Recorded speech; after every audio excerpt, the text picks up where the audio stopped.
Badan Pengelola Investasi Daya Anagata Nusantara atau Danantara menunda pelaksanaan rapat umum pemegang saham atau RUPS Badan Usaha Milik Negara dan anak usahanya, kecuali yang berbentuk perusahaan publik.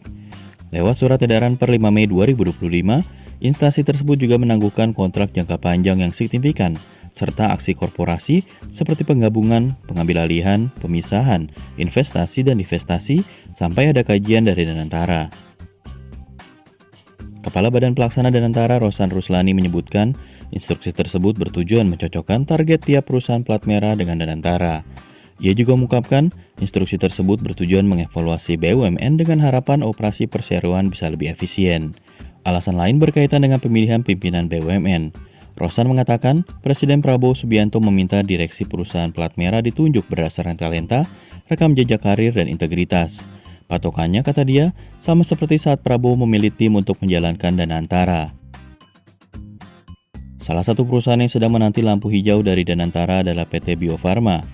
Head of Corporate Communication Departemen Bio Farma Zaki Zakaria Zakin mengungkapkan, perusahaan hingga saat ini belum menggelar RUPS dan tak menjalankan aksi korporasi apapun lantaran mengikuti arahan Danantara. Namun Zaki mengklaim tak ada gangguan dari sisi operasional perusahaan. Meski sudah mendengar alasan Rosan, sejumlah pihak khawatir terhadap keputusan Danantara menunda RUPS. Kepala Pusat Industri, Perdagangan dan Investasi Institute for Development of Economic and Finance, Andri Satrio Nugroho misalnya, mengingatkan bahwa RUPS merupakan forum pengambilan keputusan penting secara kolektif. Dengan penundaan RUPS secara mendadak tanpa dasar hukum yang kuat, serta konsultasi dengan jajaran direktur dan komisaris BUMN, dia menganggap sikap Danantara itu sebagai intervensi yang melemahkan kewenangan perusahaan. Sikap tersebut juga menandakan konsentrasi kekuasaan ada di Danantara. Situasi ini menurut Andri bisa menimbulkan risiko, terutama dalam menentukan pimpinan BUMN. Direktur Eksekutif Center of Economic and Law Studies Bima Yudhistira menambahkan, pergantian direktur dan komisaris yang terhambat akibat penundaan RUPS punya risiko tersendiri. Tak sedikit badan usaha yang membutuhkan perubahan segera untuk menghadapi kompleksitas tantangan bisnis sekarang. Penundaan RUPS juga berarti penundaan ekspansi perusahaan, sebab pemanfaatan modal ditahan atau retained earnings juga terhambat.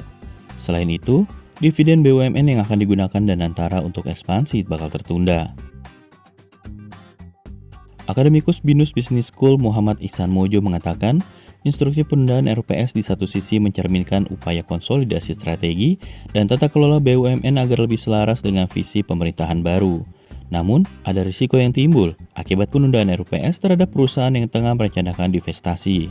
Menurut Ihsan, langkah Danantara bakal menunda masuknya dana segar, mempengaruhi jumlah utang perusahaan, dan memperpanjang tekanan likuiditas. Di sisi lain, ada manfaat berupa waktu tambahan untuk meninjau valuasi dan tata kelola divestasi agar tidak terburu-buru. Soal evaluasi jajaran direktur dalam konteks meritokrasi, Ihsan mengingatkan perlu ada penjelasan kepada investor mengenai lini masa dan kriteria evaluasi secara terbuka.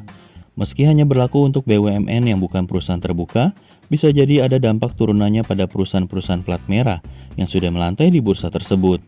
Kejelasan soal batas waktu penundaan RUPS hingga parameter evaluasi akan membantu direksi BUMN bekerja dan menghindari ketidakpastian operasional. Menurut Ihsan, jika Danantara bisa menunjukkan keberpihakan kepada profesionalisme dan efisiensi, saat ini bisa menjadi titik balik untuk reformasi BUMN. Kuncinya adalah transparansi proses, keterlibatan aktor non-politik, serta publikasi hasil evaluasi yang bisa diverifikasi.